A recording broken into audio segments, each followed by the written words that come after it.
magic can actually be done in such an easier way that it couldn't have been done back in the day. You'll know deep down, you won't even have to watch this video ever again. You'll be like, yeah, I'm doing this forever. I don't hear the good stuff and I don't hear the bad stuff. I kind of block everything out and just keep improving. Okay,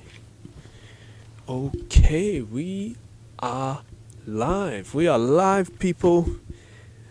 Hi guys, and welcome back to the Ricky2ra Podcast, episode 85, 15 episodes away from the 100. How are you guys doing? I hope you guys are doing well. I hope you guys are well, healthy, and doing well in life. Yeah, that's really what I want to say for my intro, because this episode is going to be an interesting one, because it's like me selling you something. If you're not a magician, if you are a magician, this would be a very interesting episode for you, because I'm going to try and see if you agree with this, which you probably will, but it's why you should pursue magic. That is the title of this episode today, because if you're just 50-50 about magic, you know, you've dabbled in it, you've seen it, but you don't know whether you should pursue it or not, whether you should engage in the knowledge, or if you're doubtful, you know, maybe you're the only person that you know that's doing magic, you don't know anybody else, and you're just not as motivated as you used to be. Or if it's for them magicians, I've been there, where magic just doesn't have that sort of hit for you anymore, and you're kind of going in a downwards spiral. You're kind of losing that touch that you first had when you started out. So this is for all of you out there, you know, why you should pursue magic. This can go out to anybody. This could go out to somebody new if you just stumbled upon this video and it's like, well, let me see what Ricky says. Can he sell me on this? Well, let's just do it. Why you should pursue magic. I've got quite a few notes here, but I just want to start off by saying that magic is the most...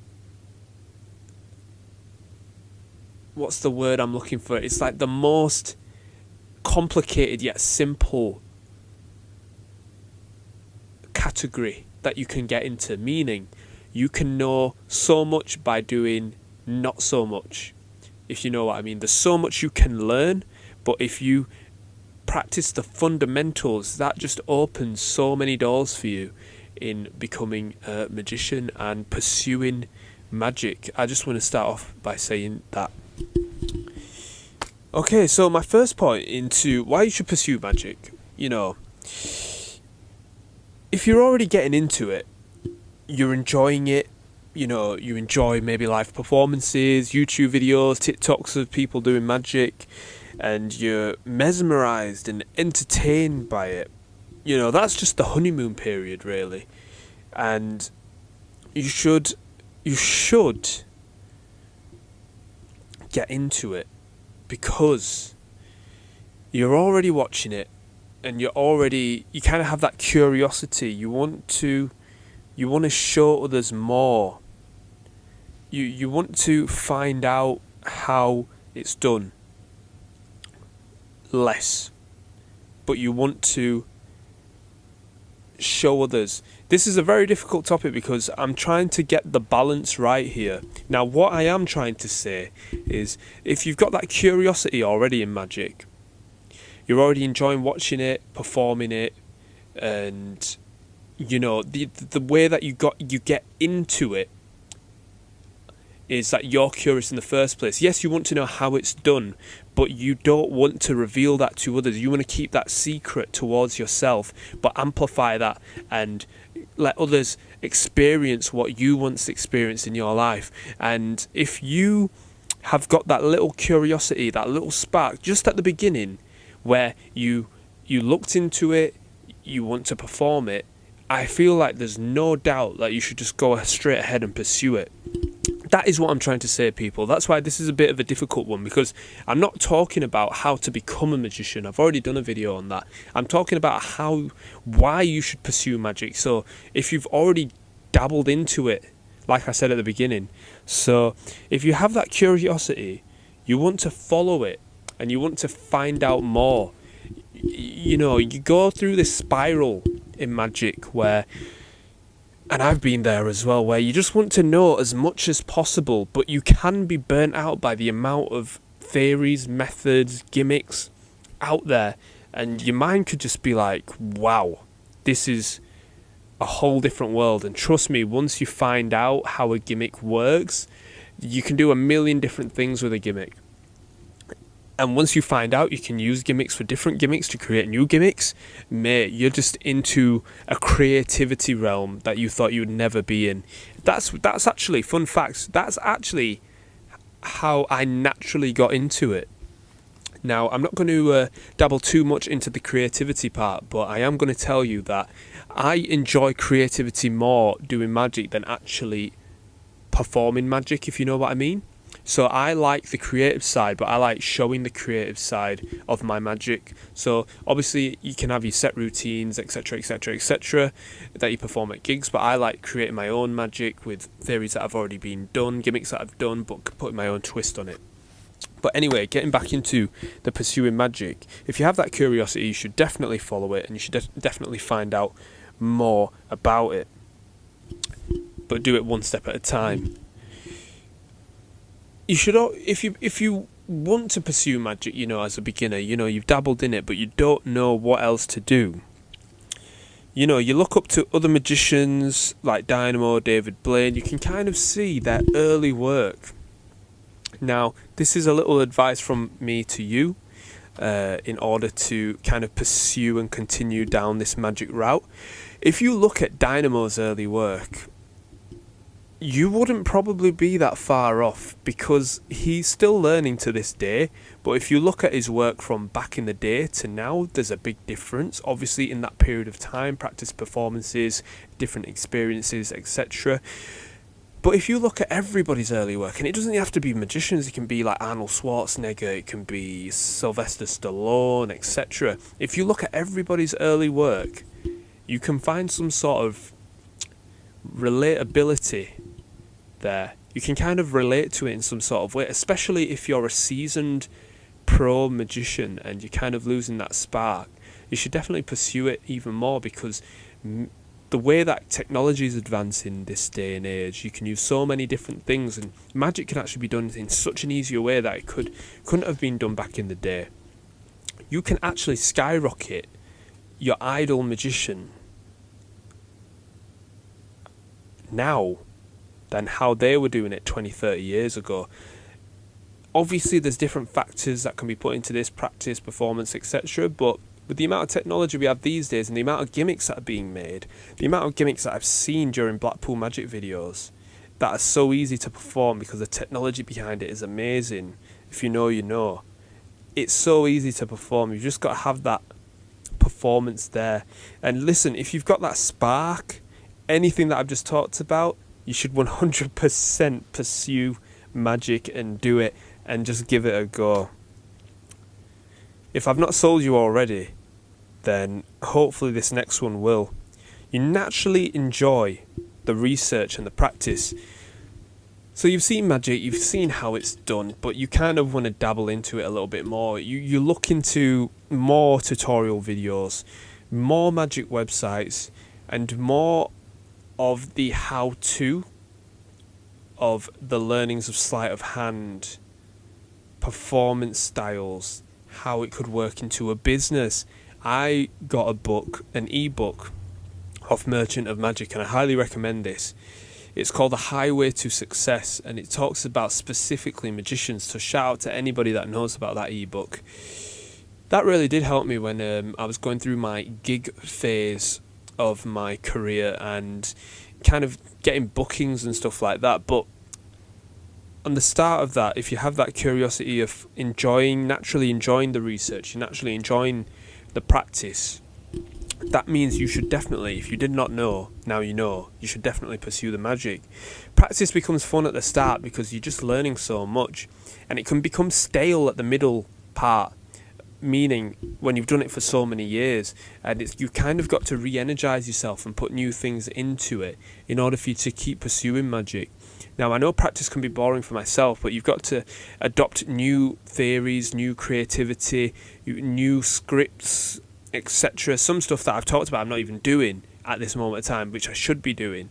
So this is kind of like a little advice to myself as well, but you should be putting up new things to kind of keep it going, to revitalize yourself and keep pursuing it in order to keep it fresh.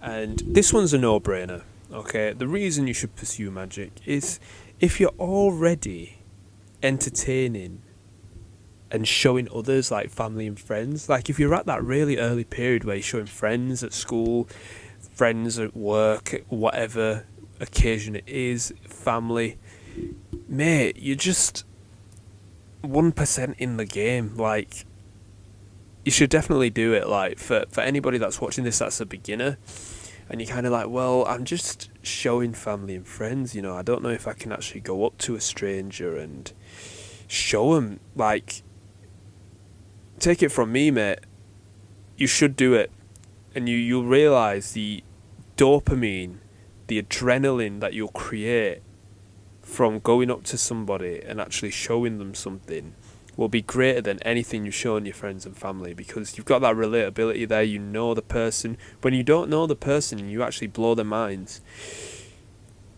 You'll know deep down. You won't even have to watch this video ever again. You'll be like, yep, I'm doing this forever. So if that hasn't already been a no-brainer for you, let it be now. You have a thirst for knowledge and improvement. Yes. This is like anything in life, and this is why I hit the videos narrow, but I like to generalize as well at some points.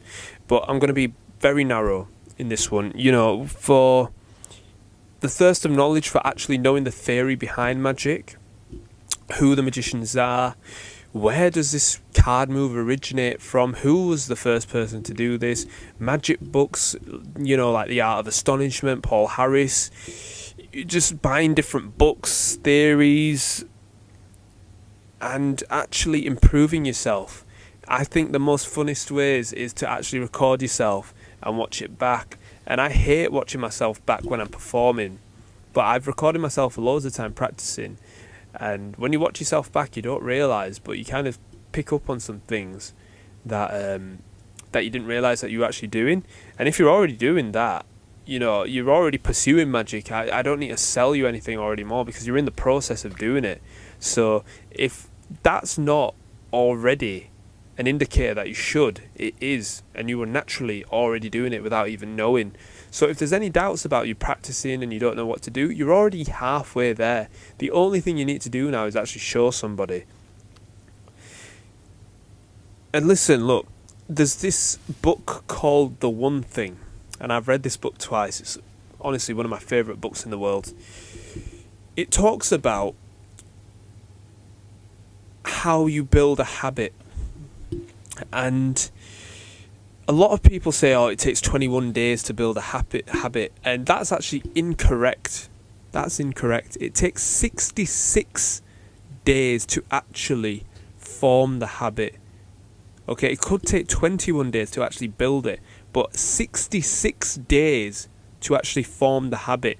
Meaning, if you're somebody out there that's dabbled in magic for about 66 days, so that's about 2 months and 6 days, roughly, without even knowing, you've actually formed the habit of pursuing magic. So that means you're naturally forming the habit and have formed the habit of doing magic whenever you like. And if you're not stopping, if you're doing it daily, like I'm not saying like 66 days scattered all over, like it's in a row, you're already there. If you're doing it 3-4 months, non-stop, every day, mate, you're already there. You just click off the video now. So that's that's a really good one, because I started off watching Miss Mag 822, and I have said this in a previous podcast episode, but yeah, Miss Mag 822 self-working tricks, and there was it's actually, the channel's called 52 Cards now. It used to be called Decks and Contests back in the day, and I remember I wanted to learn the civil cut so bad. I used to practice it every single day until I got it right, just because Dynamo used to do it, and that's actually right there, that form, because I was doing it for over a month, 2 months, 3 months until I got it right, and without even knowing, I was actually pursuing some sort of research into magic, into some sort of sleight of hand moves, flourishes moves, without even knowing, and that just progressed me even further. If you have that curiosity of performing at events, performing for more people, getting good reactions, they're all indicators.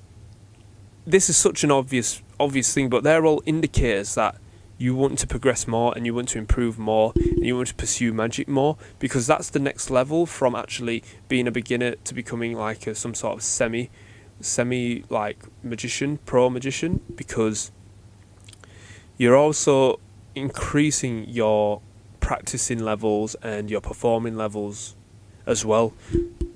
So you're already pursuing the magic anyway. And this is a really important one. If people are telling you you're good, then there's no stopping you. You shouldn't stop if people are telling you you're good. The amount of I'm not here to boost myself or give myself a big ego. I'm just going to tell you the truth. People at events have said that I'm good, I'm great, I'm amazing, I should go on Britain's Got Talent. But the thing about myself, and this is just a sidetrack from the video, I don't hear the good stuff and I don't hear the bad stuff. I kind of block everything out and just keep improving. So back to the video, if people are saying that you're good, that's an indicator that you should pursue magic. The amount of times I'm saying pursuing magic in this, because this is the title of the video, 100% I'm trying to sell you on this. This is a completely different video, right? I'm not here to talk about the good things about magic. I'm here to help whoever is watching this who has done magic or falling out of love with magic. You should do magic, okay? We need a lot more magicians in the world.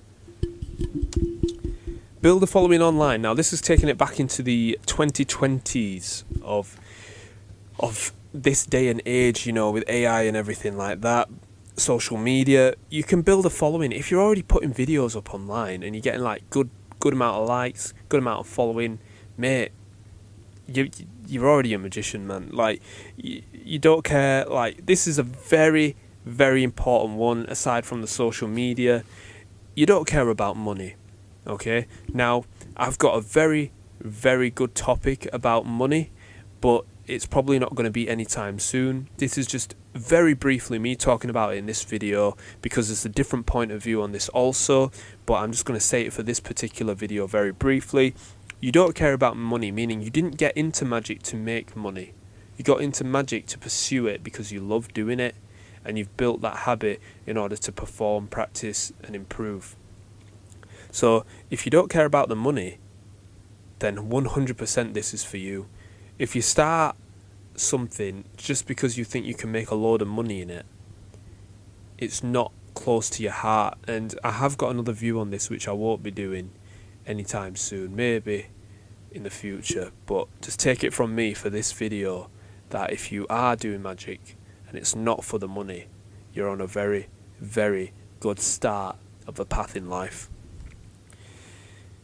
You don't listen to others about stopping. Now, this makes me laugh, this one, because the amount of times that, I'm not going to name anybody, but, you know, I have been told to put the cards away at certain points in my life.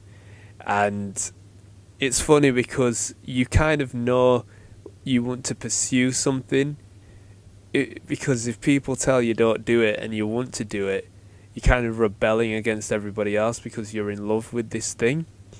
And if you're passionate about this thing, which is magic, and you know that you're going to keep doing it until you become great, it's such a beautiful thing. And if people keep telling you no, but you're telling yourself yes, that is a 100% indicator that you should pursue this for the rest of your life. And I mean that with my heart. And finally, for this episode, I'm going to just lean in from this. You don't take mistakes and failures to heart, meaning this is a lifelong pursuit. You're never going to complete magic. You're always going to try and improve, and in order to improve, you need to make mistakes. This could be also a life lesson, but this is just for you guys out there that are falling out of magic or are beginners in magic. You've got to make mistakes to improve, and I've got a story actually that I'm going to end this episode on. I went to my local barbershop, and I'm talking like nearly 10 years ago now, and I was performing a coin trick. And it went wrong. I didn't do a particular sleight of hand move correct. Perhaps I flashed. And it was caught. And I never looked back on myself in order to see how I could improve. And what I should have done is practice it again and improve from that what I did wrong, and then perform it again. But what actually I did, which I will never do again, is I just didn't perform it ever again. And I still actually perform it every now and again to people. But what I should have told Ricky from nearly 10 years ago is the video that I should be watching right now, which is this video. So if this helps anybody out there, whether you're just a beginner, intermediate, pro, or even an expert out there, I hope this was of very, very good value. So guys, I'm going to leave it there. If you guys liked a particular point, let me know in the comments below which point you like the most. If you've got any additions to this, let me know. Honestly, I'd be... I'm up for a part 2 of this video if people have a lot of more input to more points and stuff like that. But guys, I'm going to love you and leave you for this episode. I hope you enjoyed this episode, and I will see you back here same time next week. So guys, this has been your boy Ricky2ra. Peace, stay strong, and remember always, follow your dreams.